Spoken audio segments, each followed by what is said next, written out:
کہ سبحان اللہ، الحمدللہ اور اللہ کا شکر ادا کرتے ہیں. اور فرمایا کہ مجھے یہ بتایا گیا ہے کہ میں تم لوگوں کو بتا دوں اس جانور کے بارے میں یا اس مرغ کے بارے میں جس کے کانوں کی نرمی اتنی طویل ہے کہ 700 سال کی مسافت تک اگر اس پہ سفر کیا جائے تو وہ کانوں کی نرمی ختم نہ ہو. جب بھی وہ سر اٹھاتا ہے تو یہ کہتا ہے کہ سبحانک ما اعظمک، کتنی عظمتوں والا تو اور پاک ہے.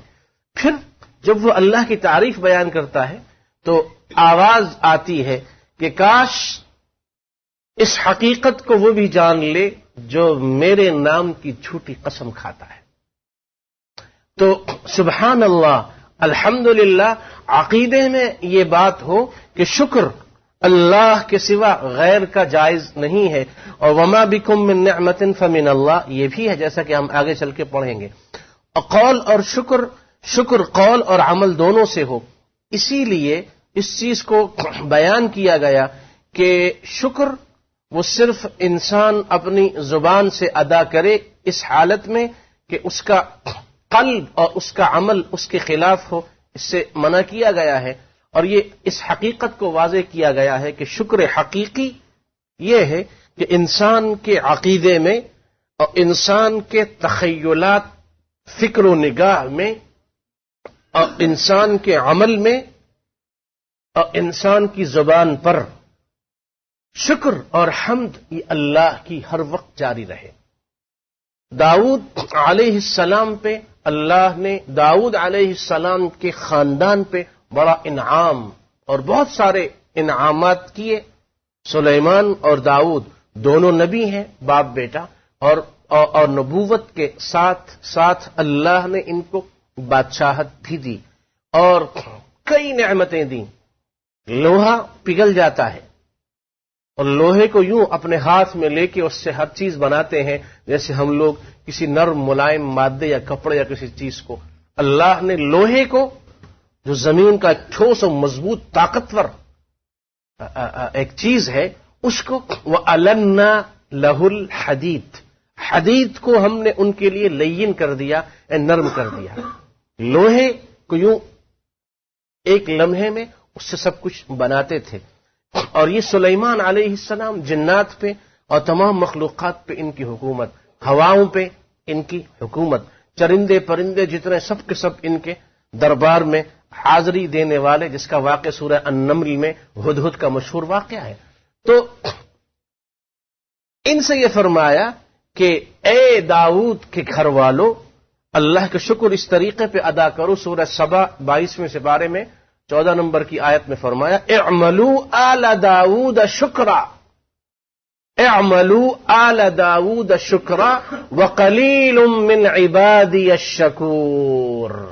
اے داؤد کے گھر والو، اعملوا، شکر والا عمل اختیار کرو.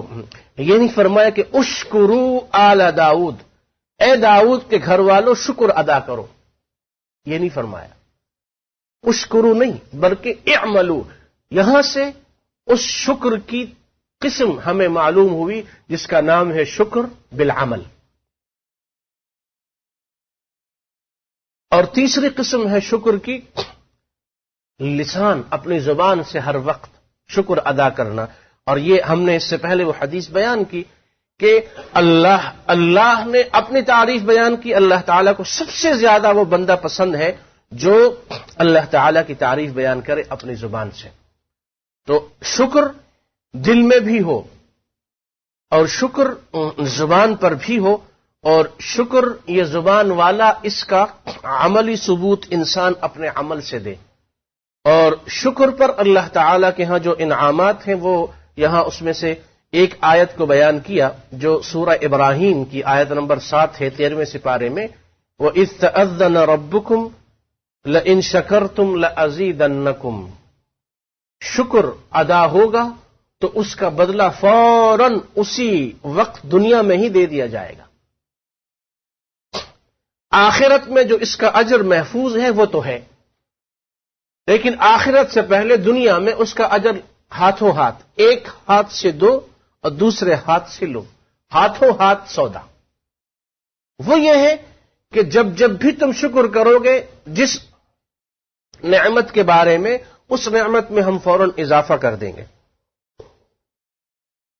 اضافے سے مراد یا تو اس چیز کی برکت ہے، اس کا حجم سائز وغیرہ وہ نہیں بڑھتا، لیکن اس میں برکت آ جاتی ہے، اور بعض اہل علم نے فرمایا کہ نہیں وہ بڑھ بھی جاتی ہے، جیسے انسان کی عمر ہے، نیکیوں کی وجہ سے انسان کی عمر میں اضافہ ہوتا ہے۔ بعض علماء نے فرمایا کہ برکت، اور بعض نے فرمایا کہ اس سے مراد یہ ہے کہ عمر واقعی بڑھا دی جاتی ہے۔ شکر باللسان، فاذکرونی اذکرکم واشکروا لی ولا تکفرون، اس باب کی پہلی آیت دوسرے سپارے میں سورہ بقرہ کی آیت نمبر 152 ہے، فاذکرونی اذکرکم واشکروا لی ولا تکفرون۔ لگے ہاتھوں یہ بھی سودا کہ جب بھی تم اللہ کا ذکر کرو گے، اللہ خود یہ فرما رہا ہے اور حکم دے رہا ہے کہ مجھے تم یاد کرو۔ ذکر کا ایک معنی ہے کسی کو یاد کرنا، اور ذکر کا ایک معنی ہے کسی کو یاد رکھنا، اور یہ دونوں معنی کا انسان کی زبان اور عقیدے اور عمل میں ہونا اس لیے ضروری ہے کہ بہت سارے لوگ ذکر کرتے ہیں، شکر کرتے ہیں، حمد اور تسبیح اور تہلیل اور تکبیر بیان کرتے ہیں، یعنی وہ اللہ کا ذکر تو کر رہے ہیں، اللہ کو یاد کر رہے ہیں، لیکن اللہ کو یاد رکھتے نہیں۔ یاد رکھنے سے مراد یہ ہے کہ اللہ تعالی کی حدود جو مقرر کی ہوئی ہیں ان کا خیال کرنا اور گناہوں سے دور رہنا۔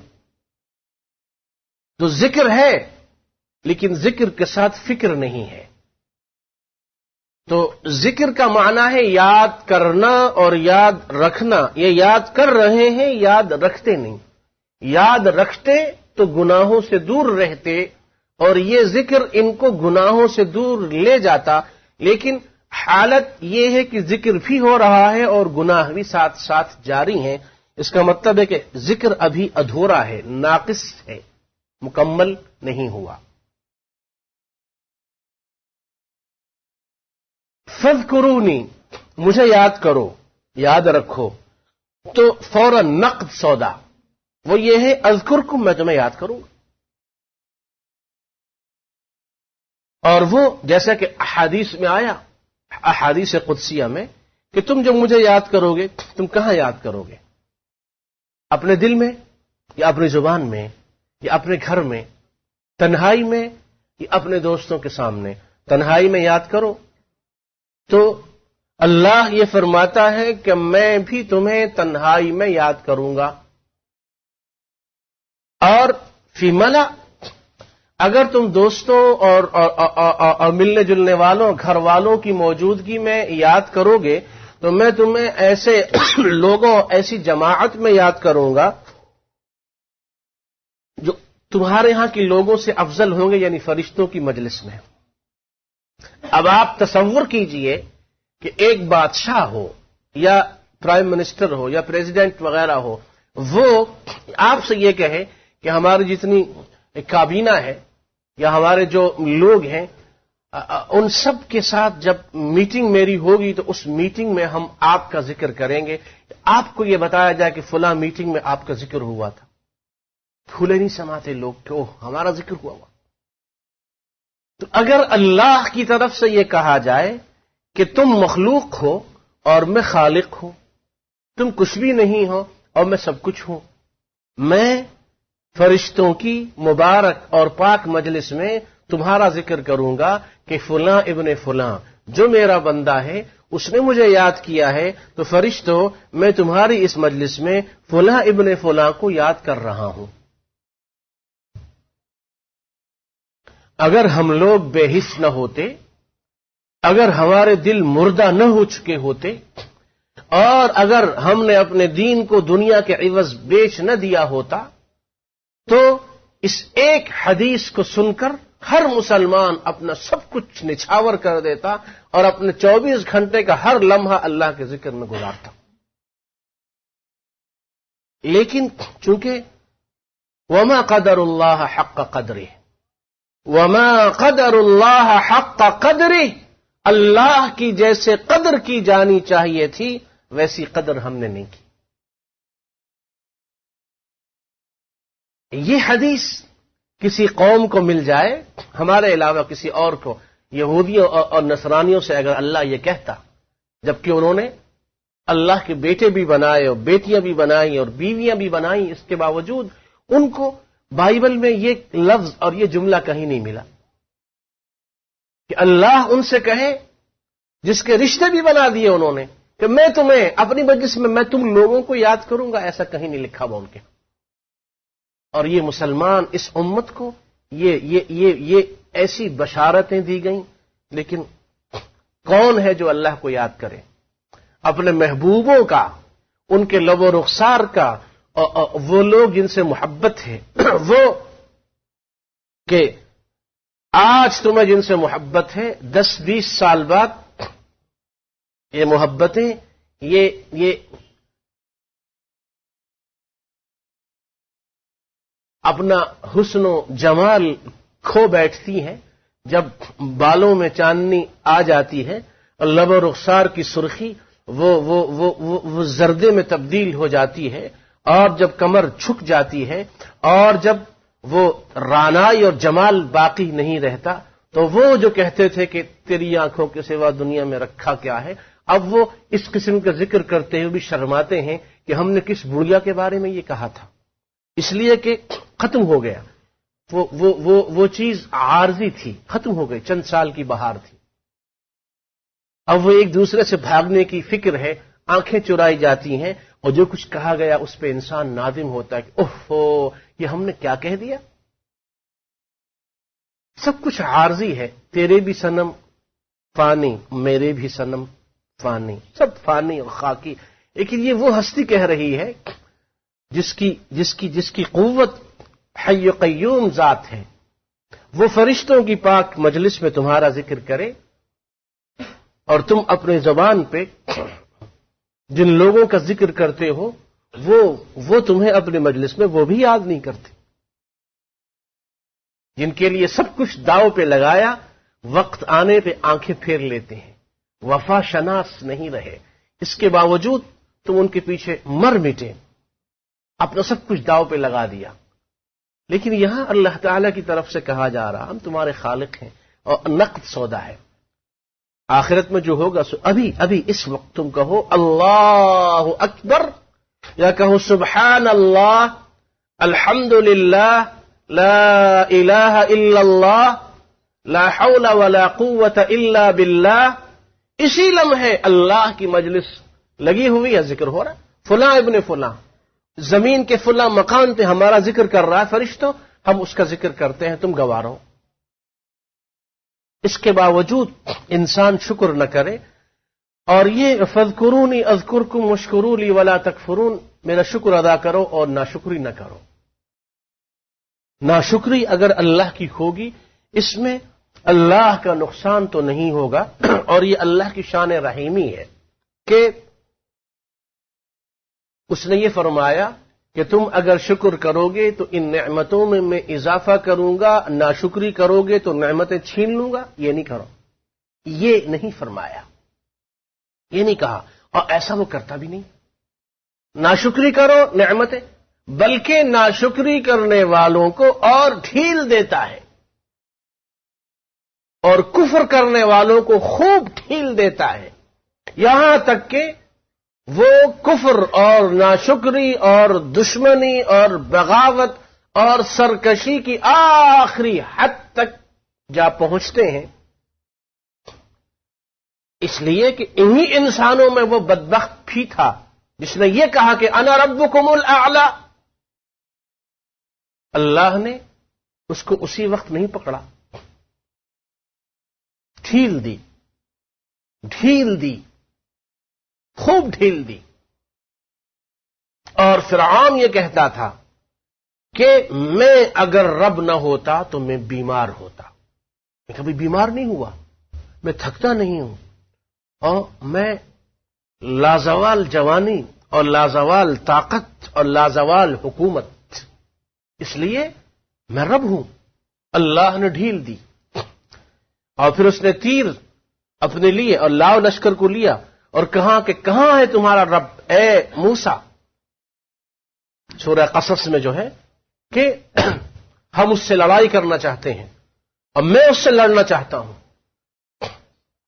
آج حکومت وقت کے بارے میں کوئی ایک لفظ کہہ دے آلن فانن فوراً اس کو اچک لیا جاتا. اللہ جو خالق و مالک سب کچھ سنا برداشت کیا، چونکہ واللہ علیم حلیم، وہ بردبار ہے، وہ برداشت کرتا ہے، مہلت دیتا ہے. اور عرب یہ کہتے ہیں ان اللہ یمہل ولا یہمل، ایک ہے مہلت ایک ہے اہمال. میم ہے کو آگے پیچھے کر لیں ترجمہ بدل جاتا ہے. اللہ مہلت تو دیتا ہے، اللہ غافل نہیں. اہمال کہتے ہیں غفلت کو. ان اللہ یمہل، اللہ مہلت تو دیتا ہے، ولیکن لا یہمل، لیکن غافل نہیں ہے. اور جب پکڑا ان بطش ربک لشدید، جب پکڑ اس کی آئی تو پھر فرعون کو اس کا لاؤ لشکر حکومت بچا نہ سکی. اس لیے فرمایا اگر تم شکر نہیں کرو گے، ناشکری کرو گے تو ہم نعمت پھر بھی نہیں چھینیں گے. واشکروا لی ولا تکفرون، اور لئن شکرتم لازیدنکم وقل الحمد للہ.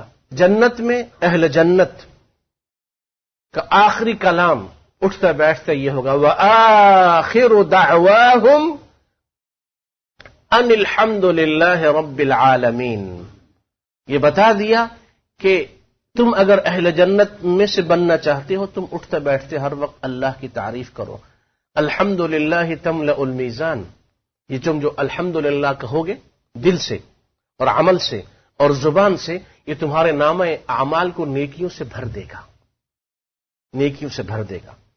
اور یہ متفق علیہ حدیث میں ہے سمع اللہ لمن حمدہ،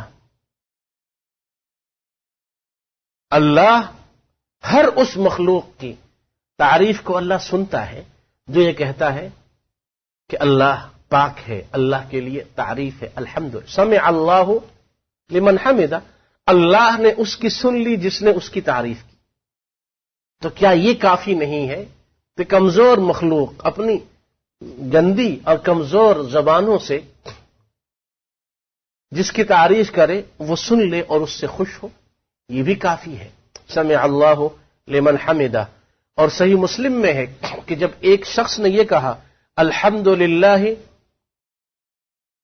اللہ، جب اس شخص نے یہ کہا نماز کے دوران یا نماز میں داخل ہوتے ہوئے اللہ اکبر کبیرا والحمد للہ کثیرا وسبحان اللہ بکرۃ واصیلا، تو ارشاد فرمایا آپ علیہ الصلاۃ والسلام نے کہ عجبت لها فتحت لها ابواب السماء. عجیب جملہ کہا اس اللہ کے بندے نے، اللہ اکبر کبیرا والحمد للہ کثیرا وسبحان اللہ بکرۃ واصیلا.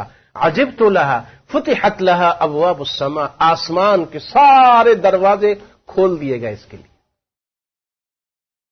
اور اول ما يدعى الى الجنة الذين يحمدون الله في السراء والضراء، طبرانی کی معجم کبیر میں سب سے پہلے جو جماعت جنت میں داخل ہوگی یہ وہ لوگ ہوں گے جو ہر حال میں اللہ کا شکر اور اس کی تعریف کرتے تھے.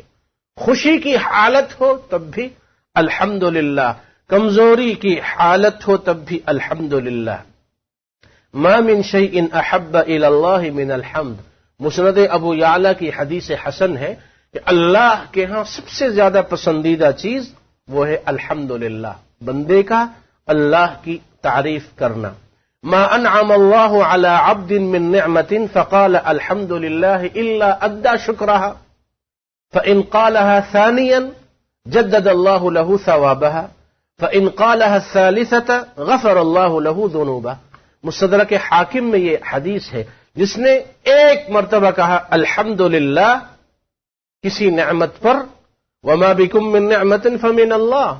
سورہ النحل کی آیت نمبر 53 میں کیا فرمایا ما بکم من نعمت فمن اللہ، جو کچھ بھی تمہارے پاس ہے تمہارا اپنا کچھ نہیں ہے، ہر ایک نعمت اللہ کی طرف سے، تمہاری اس میں کوئی قابلیت نہیں ہے کہ ہم پڑھے لکھے یا ہم تجربہ کار نہیں، اس لیے نہیں، بلکہ اللہ کی طرف سے۔ تو جس نے کہا الحمدللہ اس نے شکر ادا کیا، اگر دوبارہ کہا ان قالها الثانیہ، دوسری بار کہا جدد اللہ لہ، تو یہ ثواب اس کو دوسری بار بھی مل جاتا ہے، اور وان قالها الثالثہ، تیسری بار کہا تو اللہ غفر اللہ ذنوب، گناہ اللہ تعالیٰ معاف کر دیتا ہے۔ اور یہ حدیث اس باب کے آخر میں ہم پڑھیں گے کہ ہر کام انسان جو شروع کرے، جو پسندیدہ اور جائز کام ہے، اس میں اگر بسم اللہ نہ کہے یا الحمدللہ نہ کہے تو اس کام میں برکت نہیں ہوتی۔ صحیح مسلم میں یہ حدیث ہے کہ جس نے یہ کہا نماز کے دوران یا یوں ہی الحمدللہ حمدا کثیرا، الحمدللہ حمدا کثیرا طیبا مبارکا فیہ، تو فرمایا آپ علیہ الصلاۃ والسلام نے رأیت 12 ملکا یبتدرونها ایہم یرفعها، اس شخص نے جب یہ کہا الحمدللہ حمدن کثیرا طیبا مبارکا فی، تو میں نے یہ دیکھا کہ 12 فرشتے آسمان سے نازل ہوئے اور ہر ایک دوسرے سے سبقت لے جانے کی کوشش کر رہا ہے، ہر ایک فرشتہ یہ چاہتا ہے کہ اس جملے کے ثواب کو میں لکھوں، میں اللہ کی بارگاہ میں اوپر لے جاؤں۔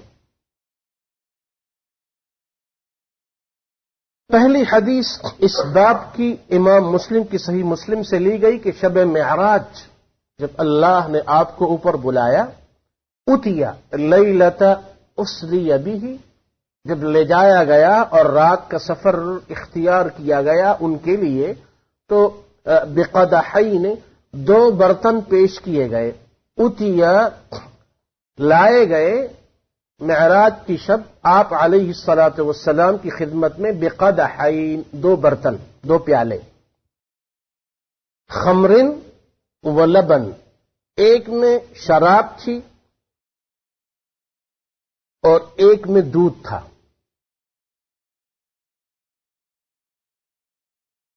فنظر الیہما، آپ علیہ الصلاۃ والسلام نے ان دونوں کی طرف دیکھا، فاخذ اللبن، اور دودھ کا پیالہ لے لیا، فقال جبریل، جبریل وہاں موجود تھے، فرمایا جبریل نے الحمدللہ، اللہ کا شکر ہے، الذی، جس نے ہدا کا، آپ کی رہنمائی کی، للفطرہ، فطرت کی طرف، یعنی صحیح کام کی طرف، لو اخذت الخمر، اگر آپ شراب والا پیالہ لے لیتے، غوت امتک، تو آپ کی امت گمراہ ہو جاتی۔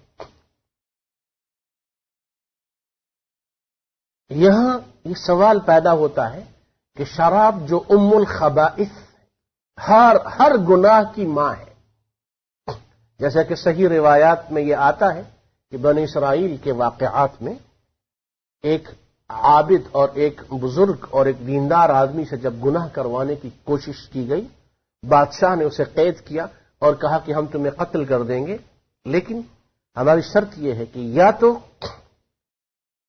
اس عورت کے ساتھ زنا کرو، اور یا اس بچے کو قتل کر دو، اور یا اس بت کو سجدہ کرو، اور یا اس شراب کو پی لو، یا اس قسم کی اور کئی گناہ مختلف روایات میں۔ اس بزرگ نے یہ سوچا کہ زنا کرنا بہت بڑا گناہ ہے، اور بچے کو قتل کرنا یہ بھی بہت بڑا گناہ ہے، اور غیر اللہ کو سجدہ کرنا یہ بھی کفر اور حرام ہے۔ ان تمام گناہوں میں کم درجے کا گناہ یہ ہے کہ میں شراب پی لوں، کیا ہوگا، اس نشہ آئے گا، بس ختم ہو جائے گا معاملہ، لیکن یہ باقی گناہ بہت بڑے ہیں۔ تو وہ ناسمجھی میں، سادہ پن اور سادہ لوہی میں اس شخص نے، اس بزرگ نے شراب پی لی، اور بعض روایات میں یہ آتا ہے کہ شیطان نے ان کے دل میں یہ خیال ڈالا، گمراہ کیا۔ ظاہر ہے شیطان سنہرے الفاظ سے ہی انسان کو گمراہ کرتا ہے۔ ان کے دل و دماغ میں یہ بات ڈالی کہ یہ تو بہت بڑا گناہ ہے، یہ بھی بڑا گناہ ہے، یہ بھی حرام، یہ بھی کبیرہ، لیکن یہ کم درجے کا ہے۔ شراب پلوا دی، جب شراب پی، جب نشہ چڑھا تو زنا بھی کیا، بچے کو قتل بھی کیا، اور وہ سجدہ بھی کر دیا۔ اس لیے فرمایا کہ ام الخبائث، ہر خباثت کی جڑ، اصل ماں وہ شراب ہے۔ آپ علیہ الصلاۃ والسلام کو جو شراب پیش کی گئی، اس کے بارے میں علماء نے ایک جواب یہ دیا ہے کہ یہ شراب وہ شراب ہے جو ایمان والوں کے لیے جنت میں رکھی گئی ہے۔ ایمان والوں پر دنیا کی شراب کو حرام اسی لیے کہا گیا اور حرام کیا گیا کہ جنت میں اللہ کے ہاں جو شراب بنے گی، جو حلال اور طیب شراب ہوگی، وہ جنت کے لیے ہے۔ تو یہ جو شراب پیش کی گئی یہ جنت کی شراب تھی، دنیا کی یہ حرام اور گندی غلیظ ناجائز یہ شراب نہیں تھی۔ اور جنت کی شراب اسے جنت کی نعمتوں میں سے ایک نعمت کہا گیا ہے۔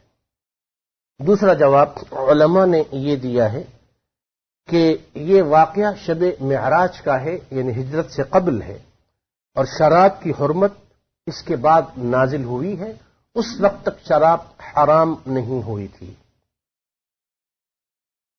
تیسرا جواب اس کا یہ دیا گیا ہے کہ اگرچہ شراب حرام نہ تھی، لیکن اس کا پینا پھر بھی جاہلیت میں لوگ اچھا نہیں سمجھتے تھے۔ جاہلیت کے زمانے کے چند گنے چنے اچھے لوگوں میں بعض صحابہ رضی اللہ عنہم، جن کے بارے میں مشہور ہے کہ جاہلیت کے زمانے میں بھی ان لوگوں نے شراب کبھی نہیں پی، تو وہ لوگ، ان میں جو اچھے لوگ تھے، وہ بھی اسے حرام تو نہیں سمجھتے تھے، لیکن اس کے پینے کو اچھا بھی نہیں سمجھتے تھے۔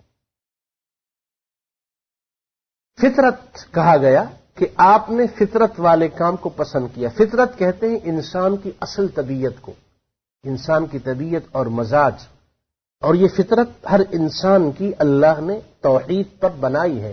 اسی لیے متفق علیہ حدیث ہم نے 12 پڑھی ہے، کل مولود یولد علی الفطرہ، ہر پیدا ہونے والا بچہ مسلمان پیدا ہوتا ہے۔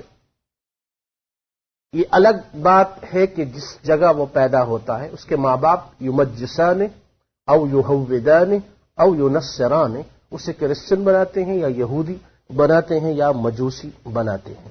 یہاں یہ چیز بھی معلوم ہوئی کہ دودھ پاک ہے، اور دودھ شفاف ہے، اور دودھ طیب ہے۔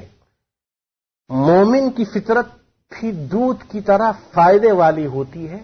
دودھ عمدہ چیز ہے اور شفاف ہے اور صاف ہے، اور دودھ خیر کثیر والی نعمت ہے، اور دودھ میں کسی بھی قسم کی کوئی کمی یا نقص یا برائی یا عیب یا نقصان نہیں ہے۔ مومن کی طبیعت بھی ایسی ہی ہونی چاہیے کہ وہ پاک ہو، صاف ہو، شفاف ہو، میٹھا ہو، آئینہ ہو، اور ہر تعریف، ہر عمدگی مومن کی زندگی میں موجود ہو۔ دوسری حدیث اس بات کی وہی ہے جو ابھی ہم نے بیان کی کہ ہر وہ کام جس میں اللہ کی تعریف نہ ہو اس میں برکت نہیں ہوتی۔ تیسری حدیث اس بات کی اس سے پہلے گزر چکی ہے کہ جب کسی بندے کو اللہ تعالی آزماتا ہے تو فرمایا کہ جس کے بیٹے یا اولاد میں سے کسی کا انتقال ہو جاتا ہے، اللہ تعالی جاننے کے باوجود فرشتوں سے پوچھتا ہے، اذا مات ولد العبد، بندے کی اولاد میں سے کوئی جب مر جاتا ہے، قال اللہ تعالی لملائکتی، اللہ اپنے فرشتوں سے پوچھتا ہے، قبضتم ولد عبدی، تم نے میرے بندے کے بیٹے یا بیٹی اس کو لے لیا؟ باوجود جاننے کے اللہ پوچھتا ہے۔ فرشتے عرض کرتے ہیں کہ جی، نعم، ہاں۔ پھر اللہ دوبارہ پوچھتا ہے کہ ثمرۃ فؤاد، قبضتم ثمرۃ فؤاد، تم نے اس کے دل کا سرور اور چین لے لیا؟ ثمر پھل اور سکون والی چیز کو کہتے ہیں، اور فؤاد دل کو. ظاہر ہے سب سے زیادہ محبوب نعمت انسان کی زندگی میں دوسری کوئی نہیں ہے. اللہ تعالی جن مسلمانوں کی اولاد نہیں ہے، اللہ تعالی ان کو نرینہ اور صالح اولاد سے نوازے، اور جن کو اللہ تعالی نے اس نعمت سے نوازا ہے، اللہ تعالی ہم سب کی اولادوں کو ہمارے لیے دنیا و آخرت کا بہترین ذخیرہ اور ہمارے آنکھوں کی ٹھنڈک بنائے، اور اللہ تعالی ہمیں دنیا کی زندگی میں اولاد کے بارے میں ہر قسم کی آزمائش اور امتحان سے اللہ ہمیں محفوظ رکھے. تو اللہ تعالی کے اس سوال پہ فرشتے یہ کہتے ہیں کہ جی ہاں، ہم نے اس کے دل کا سرور لے لیا اس سے. اللہ تعالی باوجود جاننے کے پوچھتے ہیں کہ میرے بندے نے کیا کہا تھا. یعنی اللہ کو یہ بات پسند ہے کہ وہ فرشتوں کی زبانی اپنے بندے کی اس کیفیت کو سنے. جیسے ہم دنیا میں بھی ہوتا ہے، انسان کو علم ہوتا ہے کہ اس کے دوست رشتہ دار اس نے کیا کہا ہوگا، لیکن پھر بھی وہ آنے والے سے پوچھتا ہے کہ کیا کہا تھا، تو دوبارہ پوچھتا انہوں نے یوں کہا تھا. یہ رغبت اور شوق والے ان جذبات کو بیان کیا جاتا ہے انسانوں کی سمجھنے کے لیے. تو فرشتے یہ عرض کرتے ہیں کہ حمیدہ کا اس بندے نے کوئی شکوہ شکایت نہیں کیا بلکہ آپ کی تعریف کی. اور یہ کہا واسترجع، استرجاع کے معنی انا للہ و انا الیہ راجعون کہنا. تو اللہ تعالی فرماتے ہیں کہ بندے نے صبر کیا، اور اس سے بڑا صدمہ اور کوئی نہیں ہے کہ اولاد چھن جائے، پھر بھی اس بندے نے شکوہ شکایت نہیں کی بلکہ میرا شکر ادا کیا. تو ابنوا لعبدی بیتا فی الجنہ، جنت میں فوراً اس کے لیے گھر بناؤ اور گھر کے اوپر لکھ دو وسموہ بیت الحمد، گھر کے اوپر لکھ دو یہ بیت الحمد ہے. چونکہ غم بھاری، اس کا اجر اور ثواب بھی بہت بڑا. جنت میں گھر بنوایا جائے اور اس پر لکھ دیا جائے کہ یہ حمد اور تعریف کرنے والوں کا گھر ہے. سب سے آخری حدیث میں رغبت دلائی گئی کہ اللہ تعالی یہ جو تم زبان سے الحمدللہ کہتے ہو، اللہ کا شکر ادا کرتے ہو، یہ کوئی چھوٹی نیکی نہیں ہے، اتنی بڑی نیکی ہے کہ ایک لقمہ اگر کبھی کھا لیا، ایک گھونٹ پانی پی لیا، ایک مرتبہ الحمدللہ کہہ دیا، قبولیت کی گھڑی ہو، اللہ سن لے، قبول کر لے تو کافی ہے. اللہ راضی ہو جائے گا، اللہ راضی ہو جائے گا، اور اللہ جس سے راضی ہو جائے اسے اللہ عذاب نہیں دیا کرتا. ان اللہ لا یرضى عن العبد یأکل الاکلۃ فیحمدہ علیہ، جب کھانا کھاتا ہے بندہ کہتا ہے الحمدللہ، اللہ راضی ہو جاتا ہے. ویشرب الشرب، کبھی پانی پیتا ہے اور کہہ دیتا ہے الحمدللہ. اب یہ نہیں جانتا کہ یہ کون سی گھڑی ہے، زبان سے نکل گئی بات، اللہ نے اسی وقت سن لی، قبول کر لی، اللہ راضی ہو گیا. یہ ہے حمد اور شکر کے فضائل.